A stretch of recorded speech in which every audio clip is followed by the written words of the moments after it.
All right. Good evening and welcome. My name is Robert Walker, and I am the National Director for Hasbara Fellowships Canada. For those who are not familiar, we are a leading pro-Israel campus advocacy organization, been around since 2001, and every year we bring top pro-Israel student leaders to Israel for high-level advocacy training, bring them to the front line, show them really what's going on behind the scenes, and bring them then back to campus and really help them fight the good fight back on campus, whether it's in student government, campus media, coalition building, programming, public engagement, and so on. Tonight, a very special project. We've worked with Shai DeLuca-Tamasi in the past, and Shai is a really quite a remarkable speaker. And tonight's actually session is called Behind the Headlines, or Behind the Headlines. And that is because Shai DeLuca-Tamasi is born and raised in Canada, and ever since the age of 15 years old, according to media and the CJN, and there was an interview that Shai always wanted to move to Israel. It was something that was in his kishkas, in his insides, and he moved to Israel at the age of 18 and actually joined the army the day after the assassination of Yitzhak Rabin. Returned to Canada, definitely, and I'm not going to get more into the details about his experience, but came to Canada and for the last 16 years has run not only a successful interior design consulting firm, but has been since 2011 a media personality with CityLine. And for those of you who are familiar with CityLine or who watch it, it's watched by certainly hundreds of thousands of people, but Shai is an outspoken Zionist and pro-Israel advocate. He's not wearing two different hats, and never the twain shall meet. What makes Shai so remarkable is that he wears it on his sleeve, so to speak, and very remarkable. And so tonight Shai is going to be talking about, from his experience, as an IDF vet, as a television personality, what regular people can do to advocate for Israel, to be ambassadors for Israel. We're busy. We have time constraints. We have 100 things on our plate. But what can we do? And so, without further ado, it's my pleasure to welcome Shai. Thank you. I appreciate that, Robert. So first of all, I want to welcome you all for being here with me tonight. I think this is really exciting. It's the first time I've ever done a webinar like this. And I kind of like the idea because I can sit here in front of the camera in my pajama bottoms and nobody sees what's going on below the waist. This is great though, guys, and I really do appreciate it. Now, I just want to call out a couple of corrections. So the show, yes, hundreds of thousands. No, we are actually 80 million. So we are 80 million viewership. We've been syndicated in the US, which is super exciting.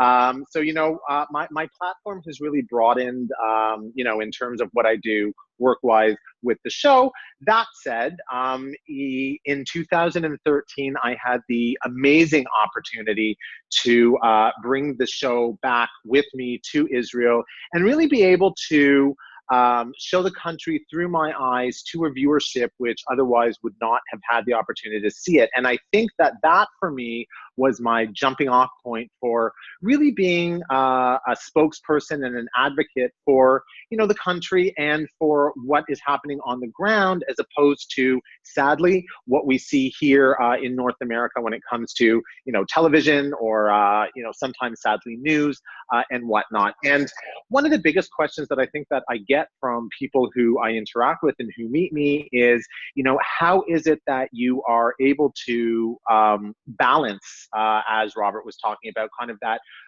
one hat that you wear when you're interior design media, and then on the flip side, you're so outspoken when it comes to, Israel and when it comes to what's happening on the ground there.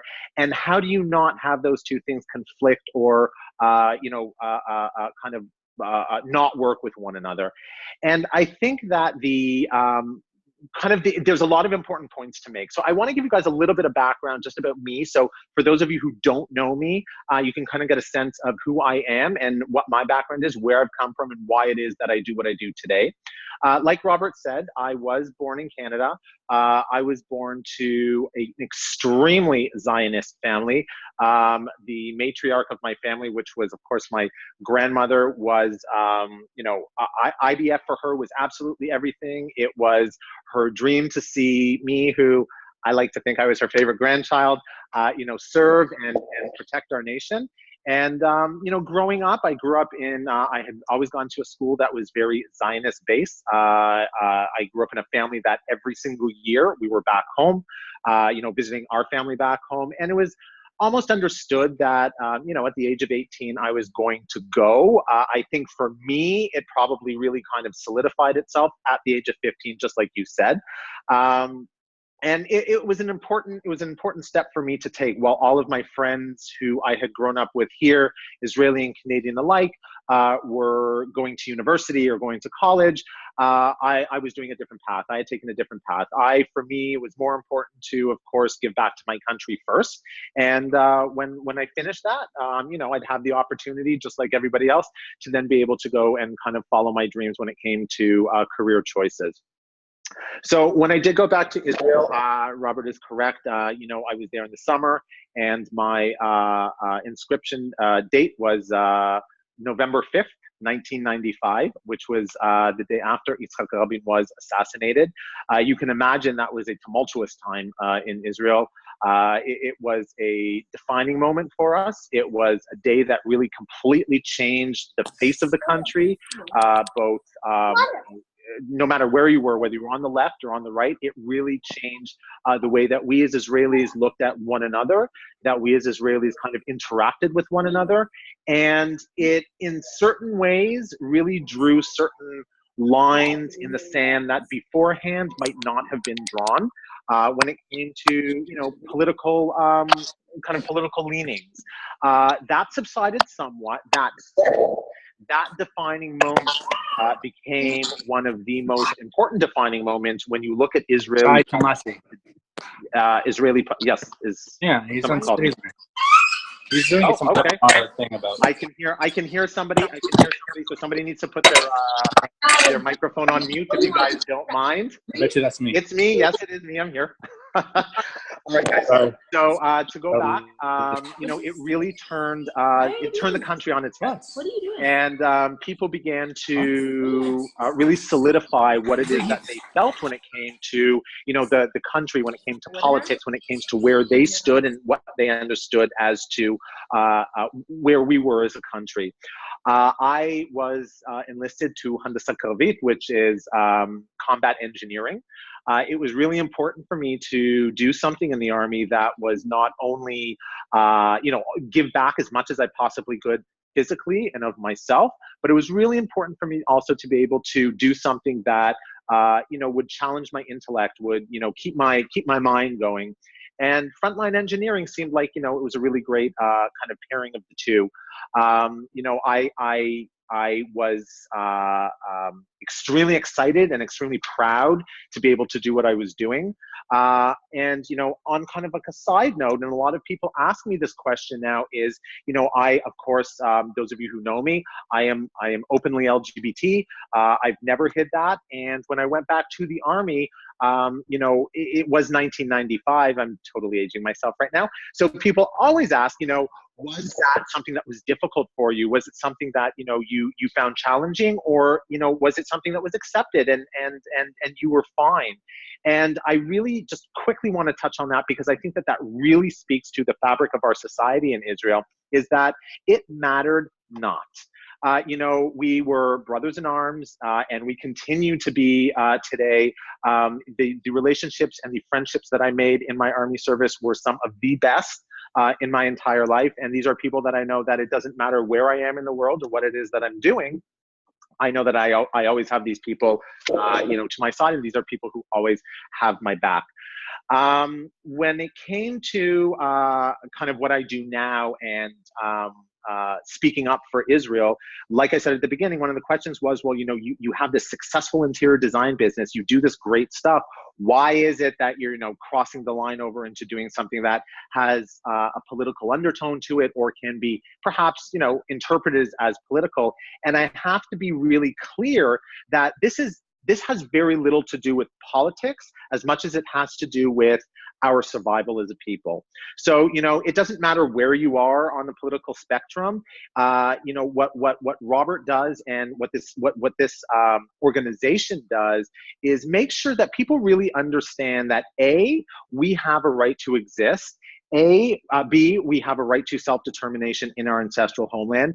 And C, we do everything that we can in order to make sure that we are safe, secure, and fruitful, and successful in our home, and hoping that that peace will come one day. So with that, guys, I want to kind of jump off a little bit and kind of lay out a little bit of a frame of what we'll do tonight and how it is that I'd like to see this webinar go. So I want to talk about a couple things. I want to talk about the idea of education. I want to talk about the term and kind of taking back and taking control again of the term Zionism. And then I want to talk a little bit about, the politics on the ground in Israel and how it is that you guys, and I'll give you guys some tools in order to be able to kind of put those in your tool belt. So when you're out in the community and people are speaking to you, you're able to, answer questions properly, answer questions factually, and maybe kind of rein in the emotion, which a lot of us, I find have challenge with because it's such an emotional topic for us, but that usually is not the best way to combat what others are throwing at us. So let's start off with education. I think that the biggest challenge that we have as Jews or as Israelis is that the education surrounding the Middle East and the climate in the Middle East is so lacking on so many fronts. It's scary, and it's scary not because it's lacking in North America. I mean, I don't expect somebody who grows up and lives in North America to really understand what living in the Middle East or what the politics in the Middle East are as much as somebody who is from the Middle East.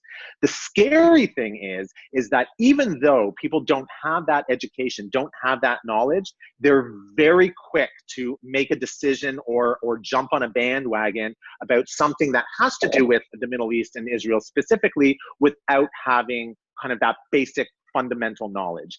And I think that, that's our biggest challenge right now, is being able to weed out all that, for lack of a better term, quote unquote, fake news and kind of false fallacies that people are passing around when it comes to Israel, and really kind of rein it in, and make sure that we, first of all, have a base that is based in fact, and not in fiction, and not in stories, and with that you can kind of build a proper, your proper house.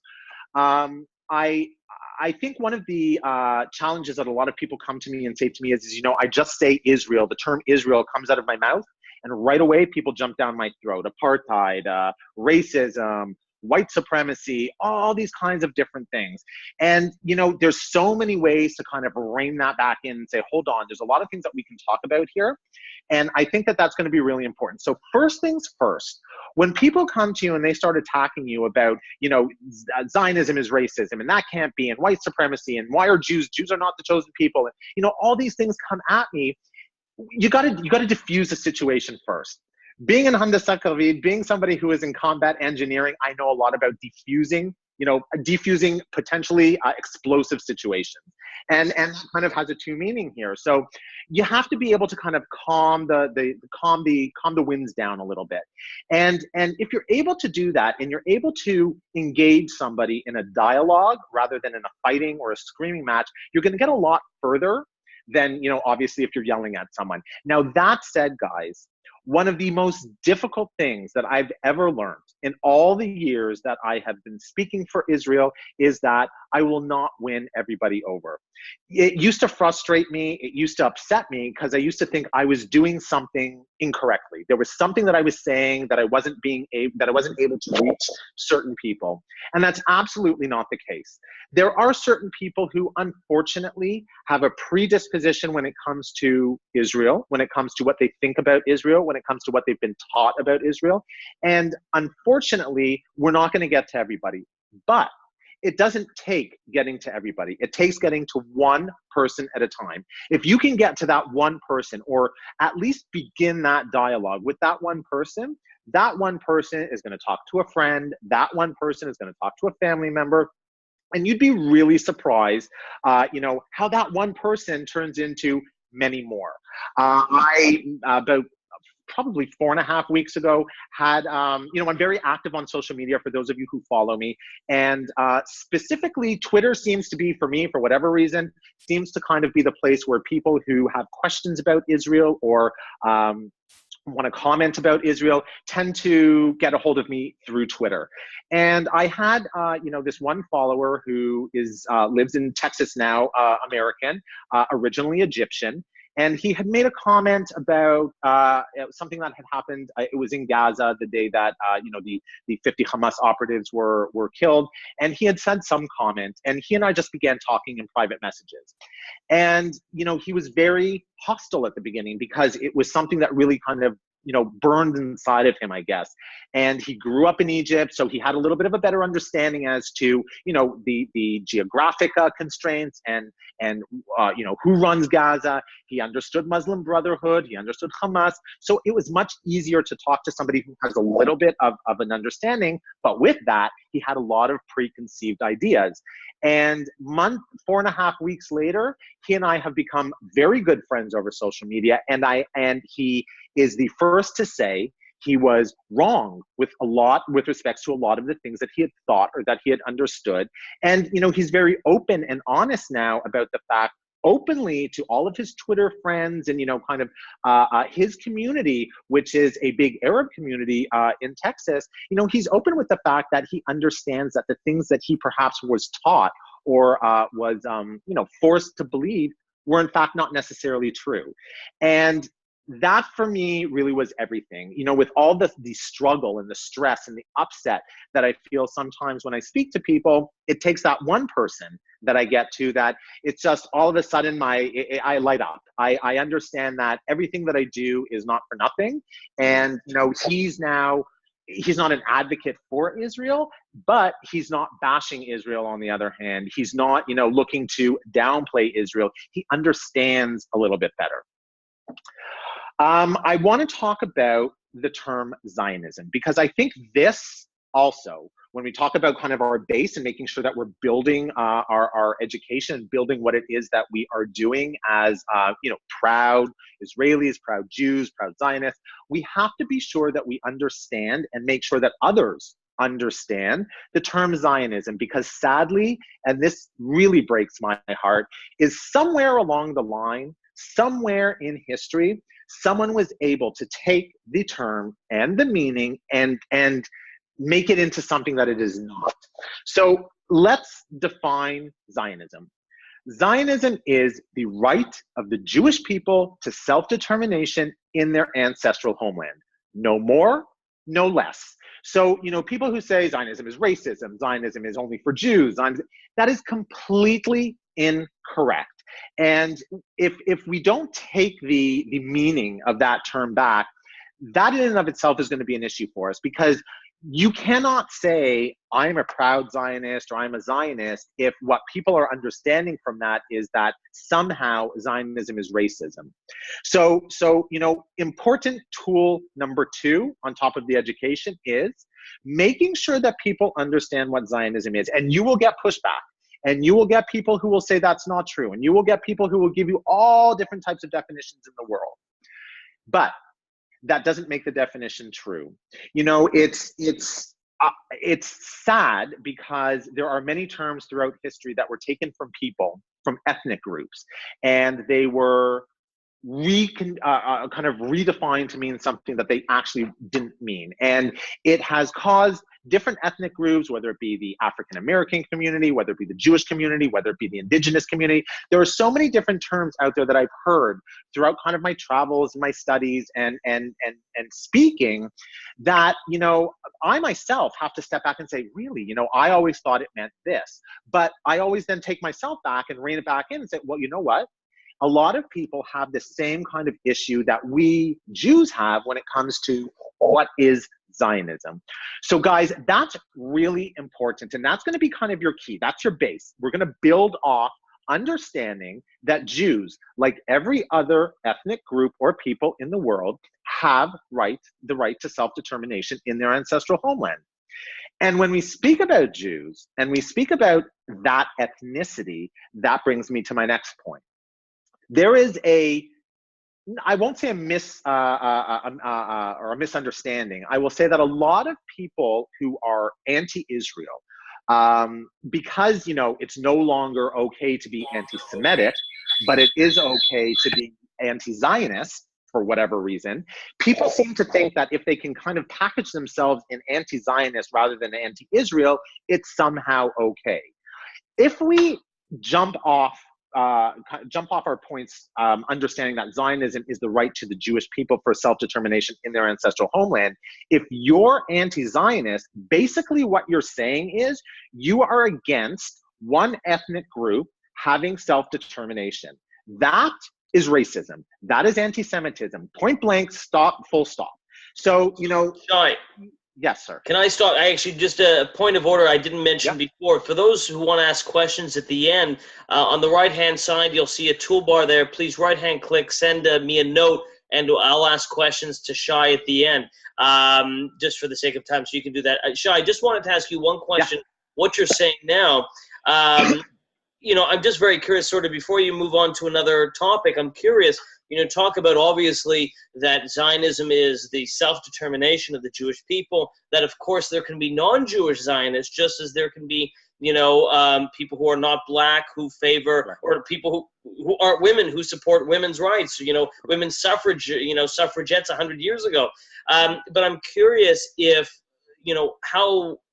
what you think we're doing wrong in terms of maybe why Zionism has been able to have its name besmirched in that way, and where we've lost it and how we've lost it.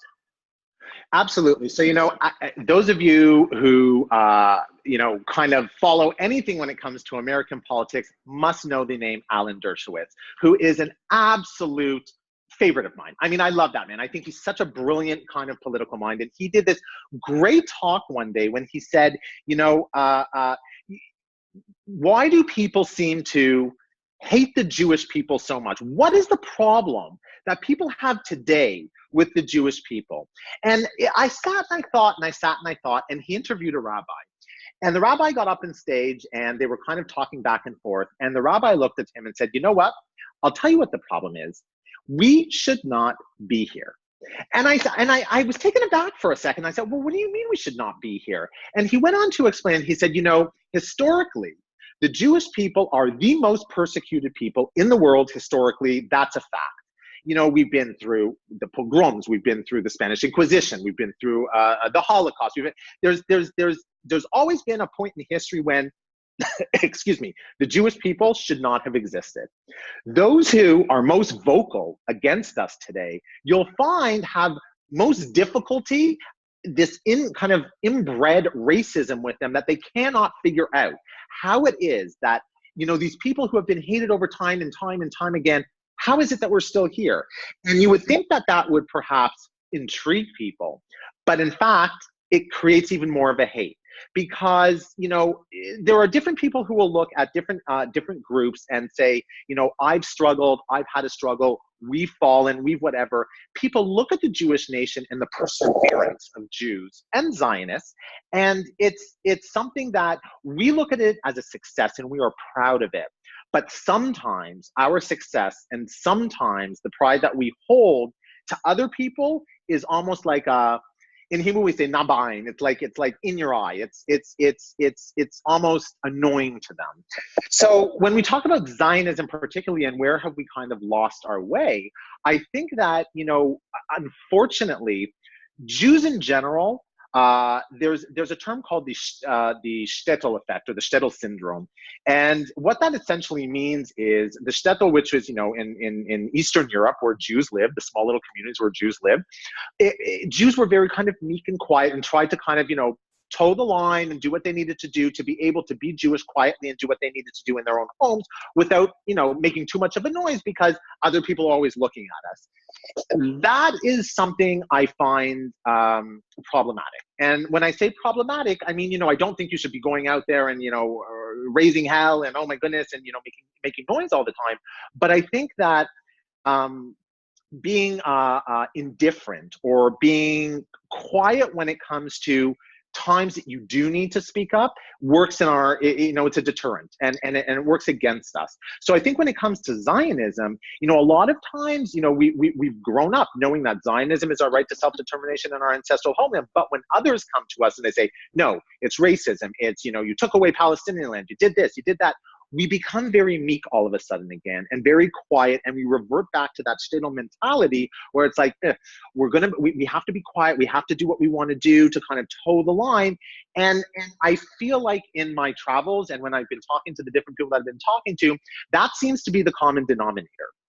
And it's something that I want you guys to think about, because I am adamant about the fact that a lot of the anti-Israel hate and anti-Israel comments are not that more people think them, but that the people who do think them are loud.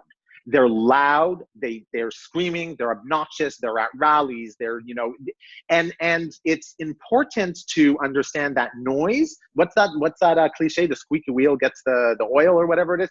The noise sometimes is a deterrent, and it's a deterrent in a good way and a bad way for people who don't understand, or for people who don't have the base knowledge when it comes to what is Zionism, what isn't. Those who are making noise against Israel on the side, people are hearing them. So it's important that we don't shy away from what it is that we know and understand Zionism to be, and we should not be ashamed of it. We definitely should not be ashamed of it. When you go to Israel, when you land in Ben Gurion Airport, there is a huge banner as you walk down there's a little ramp as you walk down the ramp, and it gives the definition of Zionism. And it is so important because for those people who are visiting Israel for the very first time, they might have a preconceived idea about what Zionism was. But this gives a history, it gives a definition, and it makes it extremely clear about what it is that we as Jews, as Zionists, as Israelis, as whatever, are fighting for.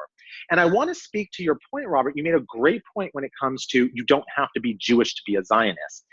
There is an argument that I get at least 3 times a day where people are saying to me, well, Israel is an ethno-state, and that's racist.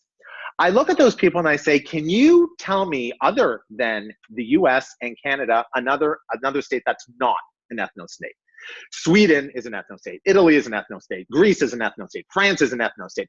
All these countries are the homeland of those people. That does not mean that you can't be a citizen of France and you can't be a full citizen. That doesn't mean you can't be Italian, you can't be, Robert, you want to say something? Yeah, well, it's funny. We got a question actually on exactly that. The question is, how would you deal with people who say, I'm not really against, I'm not against Jewish self-determination, but, Israel as an ethno-state, yeah, the fact that there might be 100 of them, but that's just not the right way to build a state. It's provincial, it's tribal. How do we, the fact that France and Italy and Greece are like that, and Sweden, very nice and well, but Israel shouldn't be like that. It shouldn't be a vestige of the colonial past. Well, how would you address maybe that angle specifically? So it's not that Israel's doing something different, it's that Israel is jumping and following the same, poor practices that have been done elsewhere. Well, I say this. I say you have to understand that Israel is not an island. Israel lives in a neighborhood, a very difficult neighborhood. We are surrounded by people who don't want to see us there. So to say, Israel should be this or should be that, I am the first to say you absolutely cannot force this kind of Western, and not that there's anything wrong with it, it's kind of a Western, more modern mentality, but you cannot force that on Israel if you don't force it on the neighborhood. Because if you're saying the entire neighborhood, and the Middle East is tribal, sectarian, all those things that you just said is not only Israel, is every country around us, you cannot say little teeny Israel has to be this way when all the other nations around it work in a very different way. And it's not right for people who live in Canada or in the US to say it's the wrong way to live. It's just a different way to live. And I hope, I don't overstep a bound here when I say Americans, and I in no way mean to offend, Americans who are on here, but Americans are very much about making sure that their kind of way of life and the way that they see the world should be in every other country around the world. The world is a beautiful tapestry of different people, of different cultures and different backgrounds. So to say that all the world should be one way, maybe in like a utopia, but that's not the reality. So we have to make sure that when people say Greece and France and yes, correct, and that's in Europe, and it hasn't changed, and Israel has not changed. Israel is the home of the Jewish people. That said, we have 1.9 million Arab citizens. 1.9 million. That is just over 20% of our total population. They are 100%, and for people who tell you that they are not, they're wrong. They're 100% equal citizens. 100%, from Supreme Court justices all the way down to my neighbor who lived next door to me in Tel Aviv.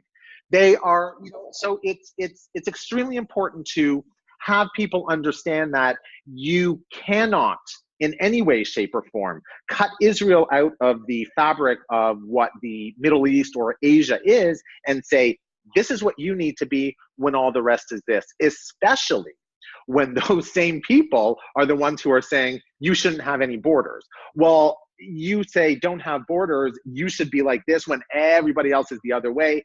How long do you think that could possibly last? It won't. It wouldn't. I might just pop in as well in terms of one different thing. I think, sort of borrowing from Natan Sharansky, who sort of popularized the 3Ds, if you will. How do we know where the distinguishing line between, anti-Semitism and legitimate criticism is Israel? It's the 3Ds. It's the, delegitimization, it's the double standards, and it's the demonization. And I think when you talk about, Israel as an ethno-state versus, like you said, all these others, if anybody, for example, watching The Crown, you see that Queen Elizabeth is the, which would be myself, Queen Elizabeth is the head of the Church of England. I mean, and so I think that perhaps we could talk about that. There is, why is there a double standard that we could say that any country is imperfect, but why does Israel has this level of scorn? Even if you oppose ethno-states, even if you were to call it an ethno-state, which is a different discussion, why would that create that level of scorn that isn't there for virtually every other country with a state religion? Correct, 100%. And the other thing, Robert, that I think that's really important, and when we talk about ethno-state, now, I know ethno-state has kind of a negative connotation to it. That said, really, if we kind of like break it down to the lowest common denominator, an ethno-state really is just the country of a certain nationality of a people. Well, not so much a nationality as much as an ethnicity. And that brings me to my next point. People who say that Judaism is nothing more than a religion and it can't possibly have any roots anywhere. And I think that, that's a challenge. One of the most interesting things that we have nowadays is DNA sampling. And I am grateful for it because it is amazing the things that you can find out when you have your DNA tested. And one of the interesting things that you find out is Judaism as opposed to non-Judaism. I have an old boss of mine who I just actually had lunch with today, and another friend of mine who, her family, she grew up in England. Her one side of her family was she thought was Catholic. They derived from Poland, and she grew up with kind of a difficult life when it came to that side of the family, specifically with her parents.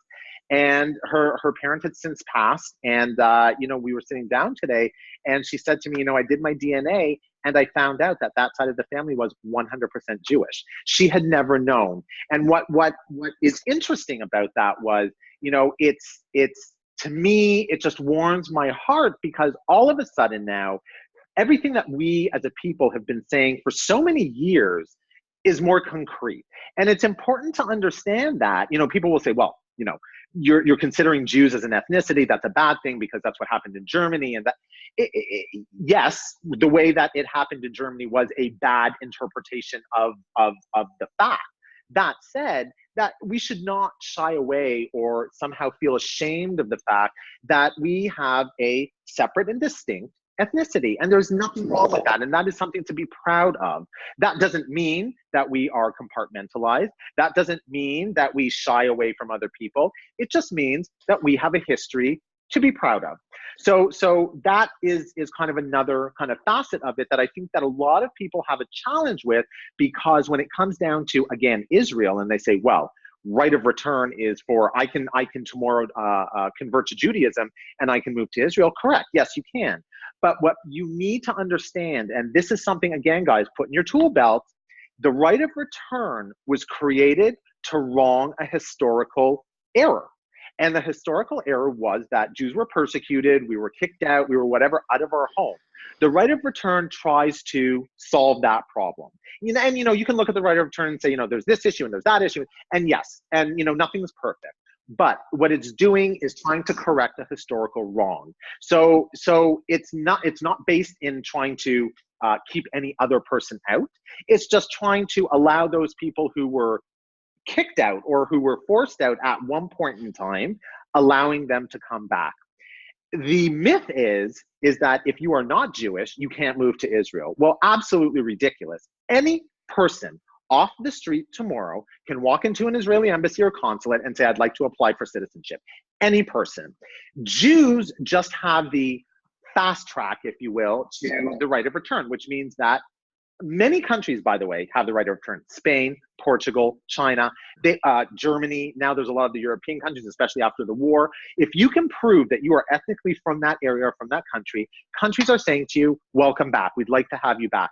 Israel is doing the same. So it goes back again to that kind of double standard that you were talking about, that Nathan Sharansky always likes to talk about, when you cannot possibly ask Israel to be a member state in the international community, but say you have to be completely different when it comes to laws of the land and the way in which the international community, works with one another. So I think that that's, also something that's quite important. Now, I know we're coming a little bit towards the end. So guys, I do want to talk about the challenge, and I find probably the biggest issue that anti-Israel comments kind of embrace is the term occupation and what it is that we're doing in the West Bank and in or Gaza, even though we're not there anymore. So, the term occupation is an incorrect term to use when you're discussing what's happening in Israel. And words matter. I say this over and over and over again, especially when you're talking to people who are screaming in your ear about things that oftentimes they really know very little about, but they're repeating and regurgitating things that they hear. Occupation, you're occupying a people, occupying. Israel cannot, under international law, legally be defined as an occupier of the West Bank because of one simple law. In order for an area to have been or to be occupied, that area had to have been sovereign to begin with. The West Bank was not sovereign, guys. The West Bank was it was part of the Palestinian partition. Jordan took it over. It was never sovereign Jordan. And so that's why Israel cannot be occupying it now. It was never a Palestinian state. So it's important to understand that instead of using the word occupation, we use the word disputed. It's disputed land.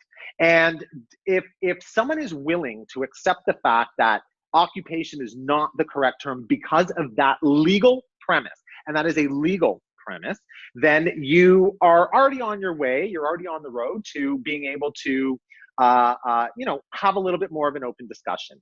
It's important because occupation seems to be the underlying argument that most people will make. You're occupying another nation, you're occupying another nation. I feel horribly for the Palestinian people. Most Israelis do. Nobody wants to live in the situation that they're living in. That said, it's important to understand that we cannot, under any circumstance, allow whatever happens on that side of the green line or border or whatever it is you want to call it. We cannot allow that to affect our security. So if we are able to be secure in our home and they are able to thrive and grow and do what it is that they feel that they need to do in what could be a partnership in a country that is next to us, you know, adraba, we say. But it's got to be, there has to be a security, for Israel. So I want to quickly touch on Gaza when it comes to the occupation as well. And most of you, I'm sure, know we no longer occupy or no longer are in Gaza. We left in 2005. When we left in 2005, we left an oasis. The beautiful greenhouses, the agriculture, the industry. It was absolutely amazing. I remember the day. My family is from an area just outside of Gaza, a moshav. And I mean, I remember the heartache for many Israelis. I remember the joy for some. And I remember the almost promise that a lot of the Palestinians felt. It, for a very short time, for the country as a whole, was almost promising. And we know what happened. You know, from 2005 almost to 2007, when Hamas took over, even though the elections were before, there was no proper, what we call nowadays, blockade. And people want to forget that. They want to, it didn't happen, it never existed. It existed.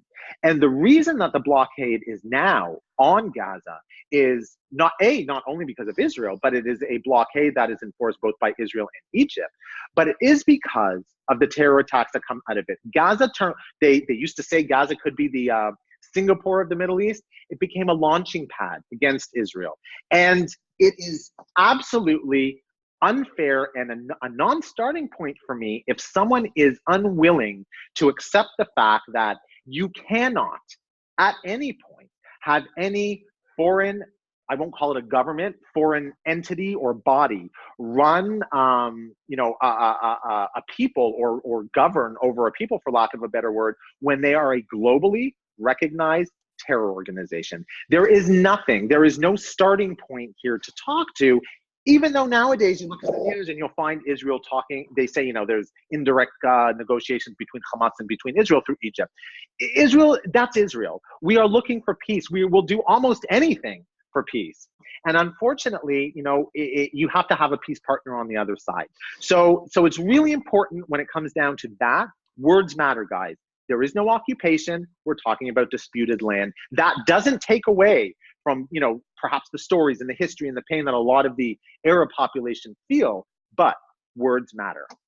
So I think, Robert, are there some more questions? There are. Thank you. And, you know, so actually I wanted to maybe address one. You know, I might phrase things a little bit differently. You know, you describe it as, you know, disputed versus occupied. You know, I certainly would agree it's not occupied. For those interested, we had Hasbara Fellowships had an event a month ago with Dr. Jacques Gauthier, who, if you are not familiar, is the world expert in Israel's legal rights to Jerusalem. And we're happy, it was recorded, and we're happy to send out that presentation talking about the San Remo and Balfour Declaration and so on. I mean, you know, I think that the way that, you know, we would describe it as, listen, you know, Robert Walker, you know, sitting in Canada, or Shai, or any of us, you know, I don't presume to tell the Israeli government, you know, or their interlocutors, you know, how they should, you know, how they should negotiate peace. Mm-hmm. However, you know, when we bring, for example, our students to Israel, and, you know, we talk about this concept called the Green Line, or you had people, Barack Obama, not just Obama, but really the international community, you know, when you hear them talk about, you know, what the international community expects, you know, you know, they talk about the pre-1967 lines, or the Green Line. And when we bring our students, for example, to an Arab village in northern Israel called Barta'a, B-A-R-T-A, apostrophe A, you know, very few people have heard of it. It's off the beaten path. If you look at it on Google Maps, it's a nondescript place. But what you'll see, and you're heading to Israel soon, Shai, with a group of journalists, I believe, right? Mm-hmm. Yes, yeah, Friday. So perhaps you'll find a chance to go there. But so the town of Barta'a, it's very interesting. It's an Arab town in northern Israel that is split. It's a fully Arab town, split right in the middle by the quote-unquote Green Line, and there's a plaque right in the middle. And it's interesting that the Green Line was called the Green Line because it was, you know, Western diplomats who used a green marker on the island of Rhodes, I believe it was, after the War of Independence during the armistice. So the Green Line is not a border at all. It's literally a place where Jews and Arabs stopped fighting and killing each other in 1948. And so to call it a border or any kind of internationally recognized line is a fiction. And Correct. so it's, this kind of nitty gritty. And of course, it's hard to describe that to people. And of course, a picture is worth 1,000 words, and going there is worth 1,000,000 words. But I think it's important. So the way that I would describe it, and certainly it's worth a discussion perhaps, but I would say, listen, Israel didn't steal the land. Israel has historical, legal, political, cultural rights. What Israel and the Arabs decide to do as far as a peace agreement is theirs, but certainly Israel didn't steal the land. But like I said, happy to send that recording. I did want to ask, in terms of one thing you touched very briefly, in terms of your experience as an LGBT individual. Now, one of the concepts you no doubt have heard of is pink washing, and that is essentially anti-Israel activists will say it's all very nice and good that Tel Aviv has the Middle East's largest / only gay pride parade, but you're murdering Palestinians 15 kilometers away. You stole their land, you murder their babies, you implement an apartheid state. Very briefly, I mean, how does one address the concept, which is basically at its core, it's all very nice and good that you're doing one thing, but that doesn't take away that you're really only doing it to distract. How would one address this pink washing? Maybe not from somebody who's attacking it from an antagonistic perspective, but from an honest person who says, but does that really take away from the fact that you're doing horrible things elsewhere? It's interesting, because when I'm asked that question, I almost wish that I had one of my very best friends in the world who is or was a Gazan resident who is LGBT and who found solace and safety in Israel. He now lives in Tel Aviv. The made up concept, to be perfect, and I'm going to be perfectly honest with you guys, I had absolutely no idea what pink washing was until I actually spoke with, for some of you might know, Chen Mazig, a good friend of mine who is an Israel activist, and he was here in Toronto, and he and I, spoke together, and I had never heard the term before, just because it's a fairly new term. When it comes to speaking about Israel. And, I had lived out of Israel when I guess the term became popular, and he had to actually explain it to me. And it shocked me, because to say to any person, you're doing a good thing here, but it doesn't mean anything because you're doing something that I find, offensive somewhere else. I mean, well, then nobody in the world is doing anything good about anything, because, there's always going to be someone who's going to say, well, you're an advocate for animals, but I see you littering on the street. Israel's security situation is one situation. Israel's LGBT situation is one situation. Israel's, Western Wall situation is one situation. These are all different situations, and any country, any sovereign nation has a whole bunch of different moving pieces in order to make the country work and to make the society flow. And I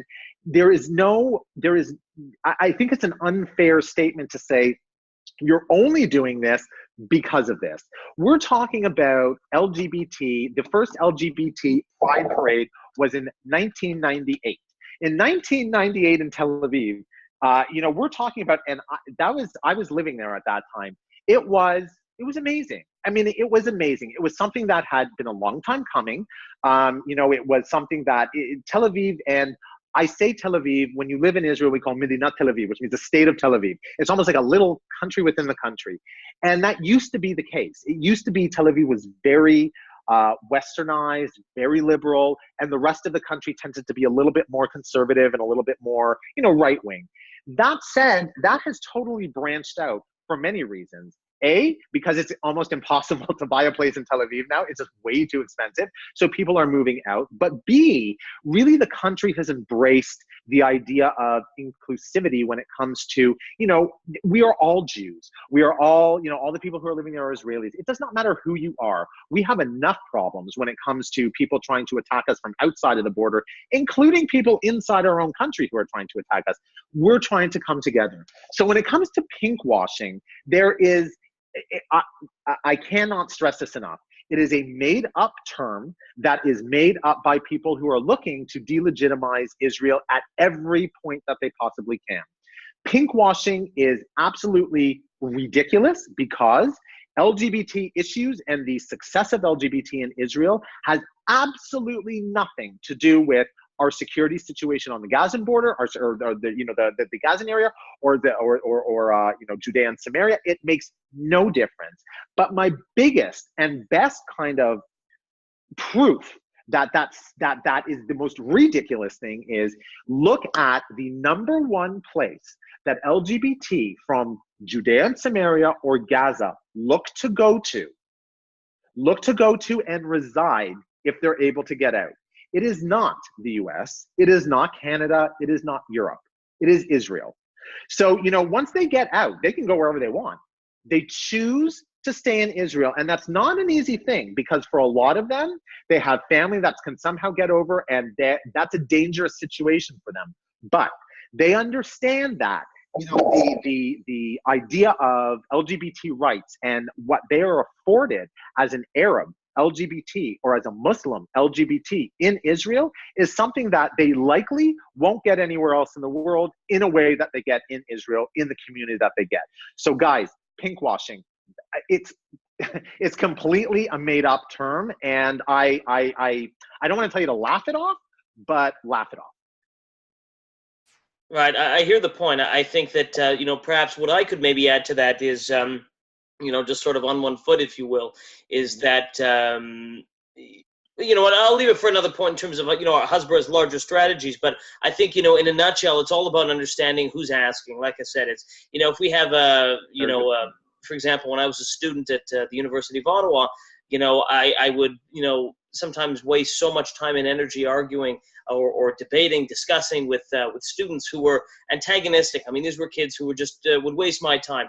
But I think that question, and what Shai, you alluded to it, you're not really going to hear that from people. And I maybe threw you a bit of a curveball.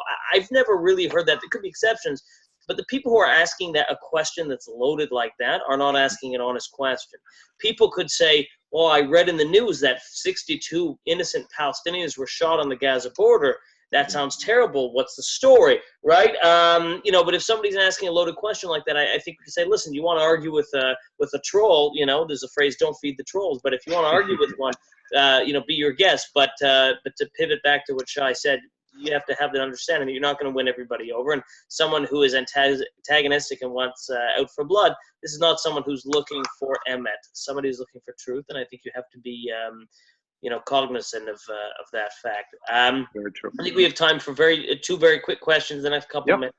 One person asked, basically, could you maybe address, Shai, the claim that there is discrimination in Israel? Now, you did touch upon the fact that Israeli Arabs represent almost 2 million people, or about 2 million people, and they have achieved many different areas. But some people say, well, there's still systemic racism, that they still have lower levels of employment and full employment and higher levels of poverty, et cetera, et cetera. It's not exactly, we don't want to present a situation that says it's perfect in Israel, because, we know it's not, then that can be shot down. So maybe you could address that, although it's not perfect, what kind of regulations or what kind of policies are in place that, to combat, the idea that they're second-class citizens. Sure. Listen, racism exists all over the world. Doesn't matter where you are. I don't know I've ever visited a place where I haven't encountered some sort of racism, from, the most minuscule to something that's really kind of shocking. I think that, it's important to understand that, yes, there is still, I'm weary about calling it racism, but there is certain preconceived ideas when it comes to the communities in Israel that are Jewish as opposed to communities in Israel that are Arab. What people need to understand is that Israel is a country that is almost 71 years old, the modern state of Israel. I always like to tell them, think back to the United States at 70, think back to Canada at 70, think back to many countries at 70 years old. Israel is still as completely mind-blowing as 70 years has been for us. We still have growing pains. We are still going through things. It happens. And we are talking about a country that still, this generation has come from the Mizrahim have come from like Arab countries. We're talking about still this generation living there now. Ashkenazi Jews who have come from Europe. We're talking about Sfaradim Jews who have come from Spain and Greece and Italy. So we're talking about a kibbutz galuyot. We're talking about all these different people meshing into one very small, tiny country with people who are not ethnically the same as them, Arab, who have preconceived ideas about us, who we grew up with preconceived ideas about them, and we are working through it. And legally, there is absolutely, legally, you cannot, there are laws against racism. You cannot not rent an apartment to somebody because they're Arab, or you cannot not hire somebody because of that. But there's also the understanding that the same way that, you talk about Ashkenazi Jews as opposed to Mizrahi Jews, which there are people who will tell you there's racism there. There's racism between the Europeans and the Middle Eastern Jews, which there was historically, and there's still an underlying. These are things we're going to work through in the next generations. We're still that first generation in. So we have to be able to kind of shake those growing pains, get those kind of preconceived things that oftentimes our grandparents are who are still alive, who are there, are, talking or maybe, dropping in our ear. It's going to get worked out.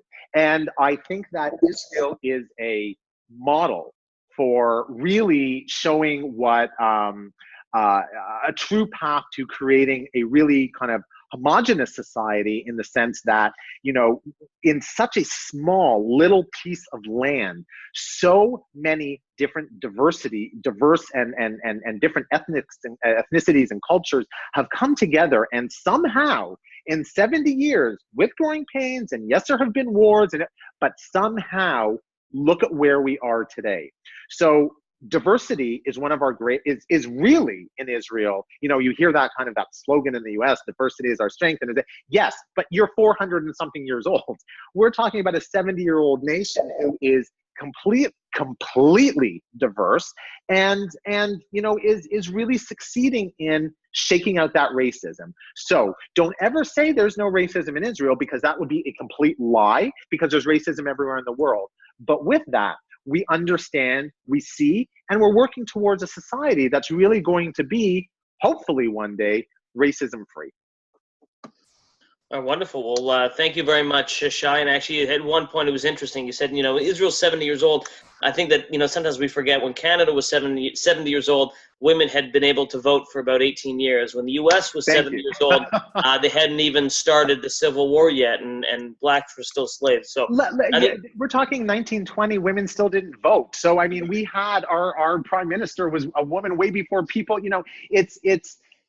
it's hard. It's hard because people try to put Israel, the modern state, guys, again, Israel is what, 3,500 years old, but 71 years young, I like to say.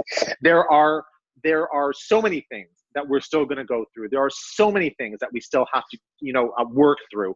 But if we look at where we are, as opposed to where any other nation was at 71 years old, guys, we're doing really well. 100%, and that's why I think when we see, Israel taking, that very sad situation in Thailand with those boys in the cave, Israel has a rescue team there, and Israel has rescue teams going to Haiti. We feel it in our hearts. We're so proud because, Israel isn't just a state. And I'll end with this, that I agree with you, of course, that, it's not just a place that is satisfying to say, we're good. We're only 7 years, old. We've done enough. It's a place that strives to be, to use a term from the prophet Isaiah, but it's or Legoyim. It's a light unto nations. It really does want to be something better. It doesn't just want to be a place, like its neighbors. Tin pot dictatorships. Oppressing women and abusing people. It wants to be better, and it strives to be better. And I think that the more we can tap into what it is, the more we can communicate, and the more we can take your story, Shai, from tonight. We can't remember everything you said, but if we can take one or two key points to communicate, to dwell on that, then I think that we can continue the next step. So thank you, everyone, for joining. Thank you, Shai DeLuca-Tamasi, for sharing your experiences, and very empowering, very informative. And we definitely hope to do more of these. So thank you so much to everyone. If you would like to reach me to sign up for a future webinar, we will be doing more. My emails are walker@hasbarafellowships.com. www.antisemitism.org. Thank you so much, everyone. And this is being recorded, so all things equal, if you contact me, you will be able to get a recording. Thank you so much, and good night.